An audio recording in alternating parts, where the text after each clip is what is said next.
എല്ലാവർക്കും നമസ്കാരം. ഇന്ത്യൻ ലെസന്റെ പുതിയൊരു സെഷനിലേക്ക് സ്വാഗതം. നമ്മൾ ഇന്ന് പ്രീവിയസ് ക്വസ്റ്റ്യൻസ് ഡിസ്കസ് ചെയ്യാണ്. അപ്പോൾ മുൻ വർഷങ്ങളിൽ ചോദിച്ചിട്ടുള്ള പ്രധാനപ്പെട്ട ക്വസ്റ്റ്യൻസ് ആണ്. നമ്മൾ ഓരോ ദിവസവും ഇങ്ങനെ 15 ക്വസ്റ്റ്യൻസ് വീതം അപ്ലോഡ് ചെയ്യും. അപ്പോൾ ഈ ക്വസ്റ്റ്യൻസ് മാത്രം വെച്ചുകൊണ്ട് തന്നെ നിങ്ങൾക്ക് കേട്ടിട്ട് നല്ല മാർക്ക് സ്കോർ ചെയ്യാനായിട്ട് സാധിക്കും. എല്ലാ ടോപ്പിക്കും നമുക്ക് ഇങ്ങനെ കവർ ചെയ്യാൻ പറ്റും. ക്വസ്റ്റ്യനിലേക്ക് പോവാം. ഭാഷ ഒരു വാചിക ചേഷ്ടയാണ്. മറ്റേതൊരു ചേഷ്ടയെയും പോലെ പ്രവർത്തന അനുബന്ധനം വഴി ഇത് സ്വായത്തമാക്കാം. ഈ ആശയത്തിന്റെ ഉപജ്ഞാതാവ് ആരാണ്? ബെന്തൂര, ബിയോസ്കിന്നർ, ബ്രൂണർ, വൈഗോട്സ്കി. ആരായിരിക്കും? ഭാഷ ഒരു വാചിക ചേഷ്ടയാണ്, വെർബൽ ബിഹേവിയർ എന്നാണ് പറഞ്ഞിരിക്കുന്നത്. അപ്പോൾ മറ്റ് പെരുമാറ്റത്തെ പോലെ, മറ്റ് ബിഹേവിയറിനെ പോലെ പ്രവർത്തന അനുബന്ധനം വഴി, അതായത് ഓപ്പറന്റ് കണ്ടീഷനിങ്ങിലൂടെ നമുക്കിത് സ്വായത്തമാക്കാൻ സാധിക്കും, പഠിച്ചെടുക്കാൻ സാധിക്കുമെന്നാണ് പറഞ്ഞിരിക്കുന്നത്.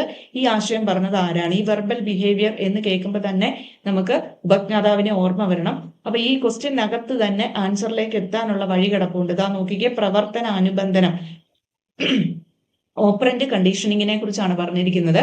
പ്രവർത്തനാനുബന്ധനം. അപ്പോൾ BF സ്കിന്നർ ആണ് ഓപ്പറന്റ് കണ്ടീഷനിങ്ങിന്റെ ഉപജ്ഞാതാവ് എന്നറിയാം. അപ്പൊ അതുകൊണ്ട് തന്നെ നമുക്ക് ആൻസറിലേക്ക് എത്താൻ ഒരു പാടുമില്ല. ഈ പറഞ്ഞിരിക്കുന്ന വാചകം പറഞ്ഞിരിക്കുന്ന ഭാഷ ഒരു വാചിക ചേഷ്ടയാണെന്ന് പറഞ്ഞിരിക്കുന്നത് BF സ്കിന്നർ ആണ് കേട്ടോ.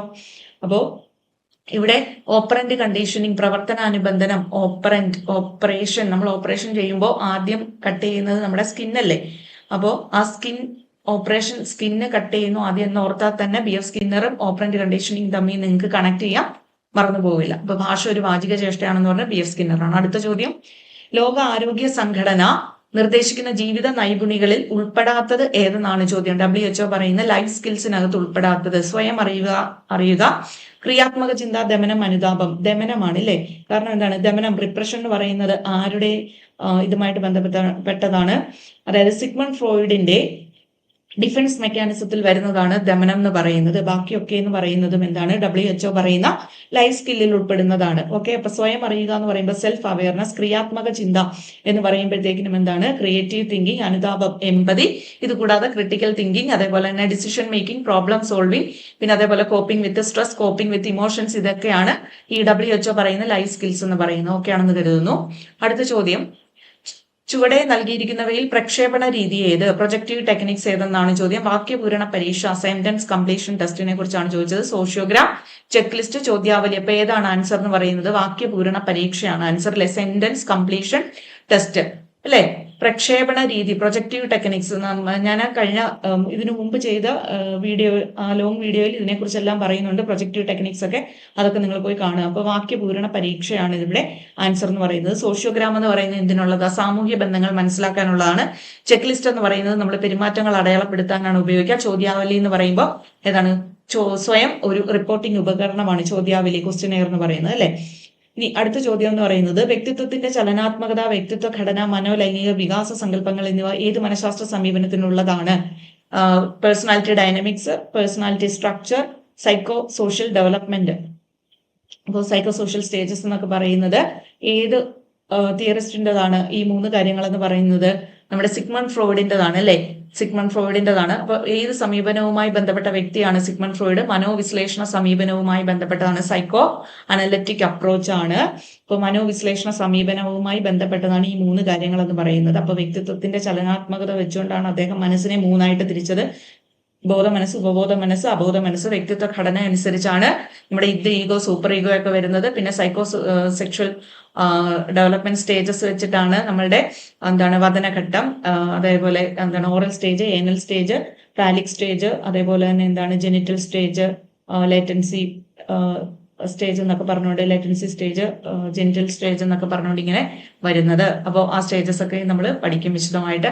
അപ്പൊ ഇതാണ് ആരുമായിട്ട് ബന്ധപ്പെട്ടാണ്? സിഗ്മണ്ട് ഫ്രോയിഡിന്റെ ആണ് മനോവിശ്ലേഷണ സമീപനം. ഓക്കെ, അടുത്ത ചോദ്യത്തിലേക്ക് പോവാം. പ്രക്രിയ ആവർത്തിക്കുന്നതിലൂടെ ചോദകവും പ്രതികരണവും തമ്മിലുള്ള ബന്ധം ദൃഢമാകും. ഇത് ഏത് നിയമവുമായി ബന്ധപ്പെട്ടിരിക്കുന്നു? പ്രക്രിയ ആവർത്തിക്കുന്നതിലൂടെ, അതായത് നമ്മളുടെ ഒരു ആക്ടിവിറ്റി റിപ്പീറ്റ് ചെയ്യുന്നതിലൂടെ സ്റ്റിമുലസും റെസ്പോൺസും തമ്മിലുള്ള റിലേഷൻ എന്താവുന്നു? സ്ട്രോങ് ആകുന്നു എന്നാണ് പറഞ്ഞിരിക്കുന്നത്. ഇത് ഏത് നിയമവുമായി ബന്ധപ്പെട്ടതാണ്? നോക്കുക, സന്നദ്ധതാ നിയമം, ഫല നിയമം, അഭ്യാസ നിയമം, പരിപൂർത്തി നിയമം. നമുക്ക് ആവർത്തിക്കുന്നു എന്ന് പറയുന്നത് തന്നെ എന്താണ്? ചോദ്യത്തിൽ തന്നെ ആ ഹിന്റ് ഉണ്ട്. ഏത് ഇത് വരും? റെപ്പറ്റീഷനെ കുറിച്ച് പറയുമ്പോൾ അഭ്യാസ നിയമമാണ് അല്ലെ? തോണ്ടേക്കിന്റെ 3 പ്രൈമറി ലോസ് ആണ്. അതിനകത്ത് അഭ്യാസ നിയമത്തെ കുറിച്ചാണ് ഈ പറഞ്ഞിരിക്കുന്നത് അല്ലെ?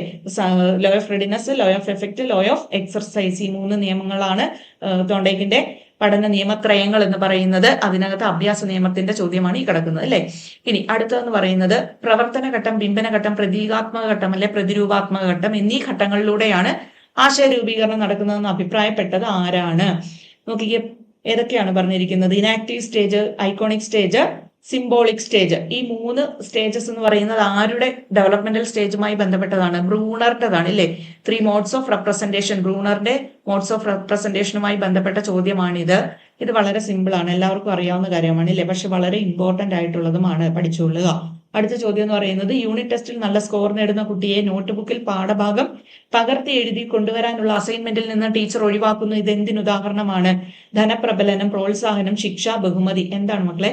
നോക്കുക, യൂണിറ്റ് ടെസ്റ്റിൽ നല്ല സ്കോർ നേടുന്ന കുട്ടിയെ, അവിടെ എന്താണ്? നേടുന്ന കുട്ടിയെ നോട്ട് ബുക്കിൽ നിന്നും പാഠഭാഗം പകർത്തി എഴുതി കൊണ്ടുവരാനുള്ള അസൈൻമെന്റിൽ നിന്നും ടീച്ചർ ഒഴിവാക്കുന്നു. അപ്പോൾ പകർത്തി എഴുതുക എന്ന് പറയുന്ന ആ അസൈൻമെന്റിൽ നിന്ന് ഒഴിവാക്കുക എന്ന് പറയുന്നത് കുട്ടിക്ക് സന്തോഷമുള്ള ഒരു കാര്യം അവിടെ പ്രദാനം ചെയ്യുകയാണ് ചെയ്യുന്നത് അല്ലെ. ഇത് എന്തിന് ഉദാഹരണമാണ്? തന്നിരിക്കുന്ന ഓപ്ഷൻ അനുസരിച്ച് ഏതാണ് വരേണ്ടത്?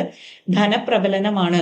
ഇവിടെ നിങ്ങൾക്കൊരു ഒഴിവാക്കുന്നു എന്നുള്ള ഇത് വരുമ്പോഴത്തേക്കിനും അവിടെ നെഗറ്റീവ് റീഇൻഫോഴ്സ്മെന്റിൽ നമ്മൾ കുട്ടിക്ക് ഇഷ്ടമില്ലാത്ത ഒരു ഇതിനെ എന്ത് ചെയ്യാണ്? സ്റ്റിമുലസിനെ ഒഴിവാക്കുമ്പോഴാണ് നെഗറ്റീവ് റീഇൻഫോഴ്സ്മെന്റ് വരുന്ന, ഋണപ്രബലനം വരുന്നത്. പക്ഷെ ഇവിടെ പറഞ്ഞിരിക്കുന്നത് യൂണിറ്റ് ടെസ്റ്റിൽ നല്ല സ്കോർ നേടുന്ന കുട്ടിയെ നോട്ട് ബുക്ക്, അപ്പൊ നേടിക്കഴിയുമ്പോഴാണ് അവനെ അസൈൻമെന്റിൽ നിന്ന് ഒഴിവാക്കുന്നത്. അപ്പൊ ഒരു പ്രവൃത്തി, അതായത് അഭിലഷണീയമായ പ്രവൃത്തി ചെയ്തതിന് ശേഷം നമ്മളൊരു ഇഷ്ടമുള്ള കാര്യം, സന്തോഷം കൊടുക്കുന്ന കാര്യം, സന്തോഷം നൽകുന്ന കാര്യം കൊടുക്കുകയാണെങ്കിൽ അതെന്താണ്? പോസിറ്റീവ് റീഇൻഫോഴ്സ്മെന്റ് ആണ്. അപ്പൊ ഇവിടെ ഒഴിവാക്കുക എന്ന് കണ്ടുകൊണ്ട് ഇനി നിങ്ങൾക്ക് തരുന്ന ഓപ്ഷനിൽ നെഗറ്റീവ് റീഇൻഫോഴ്സ്മെന്റും കൂടി കിടപ്പുണ്ടെങ്കിൽ ഒഴിവാക്കുന്നു കണ്ടുകൊണ്ട് നെഗറ്റീവ് റീഇൻഫോഴ്സ്മെന്റിലോട്ട് പോകരുത്. ക്വസ്റ്റ്യന്റെ മീനിങ് കറക്റ്റ് ആയിട്ട് മനസ്സിലാക്കുക. അപ്പൊ ഇവിടെ ഒരു ധനപ്രബലനം അല്ലെ പോസിറ്റീവ് റീഇൻഫോഴ്സ്മെന്റ് എന്ന് പറയുമ്പോൾ നമ്മളൊരു കാര്യം ചെയ്തതിന് ശേഷം, അതായത് നല്ലൊരു പ്രവൃത്തി ചെയ്തതിന് ശേഷം സന്തോഷമുള്ള ഒരു കാര്യം കൊടുക്കുന്നതിനെയാണ് ധനപ്രബലനം എന്ന് പറയുന്നത്. ഓക്കെ, അപ്പൊ ഈ ഒരു സെൻസിൽ ഏത് വരും? ധനപ്രബലനമാണ് ഇവിടെ വരുന്നത്. ക്വസ്റ്റ്യൻ ശ്രദ്ധിച്ചു വായിക്കണേ. അടുത്തത്, ഭിന്നശേഷിക്കാരുടെ അവകാശ സംരക്ഷണ നിയമം RPWD ആക്ട് 2016 പ്രകാരം എത്ര വൈകല്യങ്ങളാണ് ലിസ്റ്റിലുള്ളത്? ഇല്ല, right of persons with disabilities act 2016 അനുസരിച്ച് എത്ര വൈകല്യങ്ങളാണ് ലിസ്റ്റിലുള്ളത്? 21 വൈകല്യങ്ങളാണ്. 21 വൈകല്യങ്ങളാണ്. ഇത് പഠിച്ചോണം, വളരെ പ്രധാനപ്പെട്ട ചോദ്യമാണ്. കഴിഞ്ഞ LPUP എക്സാമിനും ഒക്കെ നമുക്ക് ചോദിച്ചതാണ്. ഇനി അടുത്ത ചോദ്യം എന്ന് പറയുന്നത്, എബ്രഹാം മാസ്ലോയുടെ ആവശ്യങ്ങളുടെ ശ്രേണിയിലെ ഏറ്റവും ഉയർന്ന തലം ഏത്? ജൈവിക ആവശ്യം, സുരക്ഷിതത്വം, ആത്മസാക്ഷാത്കാരം, സ്നേഹിക്കപ്പെടുക. ഏതാണ് ഏറ്റവും ഉയർന്ന തലമാണ് ചോദിച്ചത്. അപ്പൊ 5 ലെവലിലുള്ള ശ്രേണി അനുസരിച്ചായിരിക്കുമ്പോൾ ആത്മസാക്ഷാത്കാരമാണ് നമുക്ക് ആൻസർ. സെൽഫ് ആക്ച്വലൈസേഷൻ ഇല്ലേ. എന്താണ് സെൽഫ് ആക്ച്വലൈസേഷൻ എന്ന് പറഞ്ഞാൽ? ഒരു വ്യക്തിക്ക് തന്റെ സഹജമായ കഴിവുകളെ ഉപയോഗിച്ചുകൊണ്ട് അയാൾക്ക് എത്തിച്ചേരാൻ കഴിയുന്ന ഏറ്റവും ഉന്നത നിലയിൽ, ഉയർന്ന തലത്തിലേക്ക് എത്തിച്ചേരാൻ സാധിക്കും. ആ തലത്തിനെയാണ് അതിനെയാണ് എന്ത് വിളിക്കുക? ആത്മസാക്ഷാത്കാരം, സെൽഫ് ആക്ച്വലൈസേഷൻ സ്റ്റേജ് എന്ന് പറയുന്നത്. ഓക്കെ, ബാക്കി ബേസിക് നീഡ്സ്, പിന്നെ അതിന് മുകളിൽ സുരക്ഷിതത്വം, സേഫ്റ്റി നീഡ്സ് വരും. അതിന് മുകളിൽ ലവ് ആൻഡ് ബിലോങ്ങിങ്നെസ്, സ്നേഹം എന്നുള്ള ആ ഒരു ആവശ്യം വരും. അതിന് മുകളിലായിട്ട് എസ്റ്റീം നീഡ്, അതായത് അംഗീകാരത്തിന് വേണ്ടിയിട്ടുള്ള ആവശ്യം വരും. അതിന് മുകളിലായിട്ടാണ് ഏത് വരുന്നത്? ആത്മസാക്ഷാത്കാരം അല്ലെ സ്വത്വ സാക്ഷാത്കാരം എന്നൊക്കെ പറയും, സെൽഫ് ആക്ച്വലൈസേഷൻ. ഓക്കെ ആണല്ലോ. അടുത്ത ചോദ്യം എന്ന് പറയുന്നത്, ഗസ്റ്റാൾട്ട് പഠന നിയമങ്ങളിൽ ഉൾപ്പെടാത്തത് ഏത്?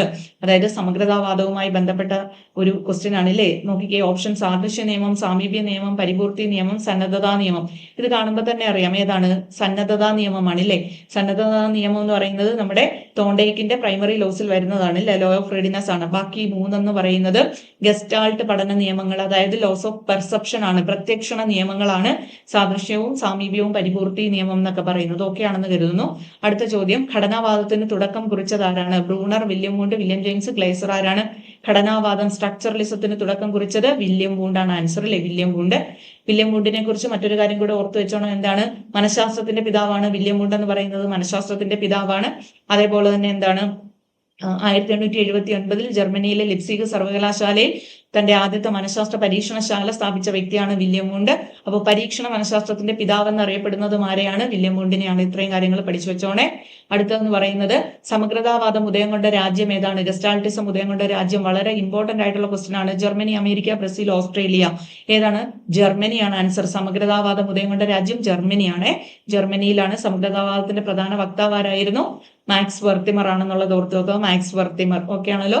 അപ്പൊ ഗസ്റ്റാൾട്ടിസം നമ്മൾ GST എന്നുള്ള അങ്ങനെയാണ് എഴുതുന്നത്. അപ്പൊ ഗസ്റ്റാൾട്ടിസം, ഗസ്റ്റ് വരുമ്പോൾ നമ്മൾ എന്ത് ചെയ്യും?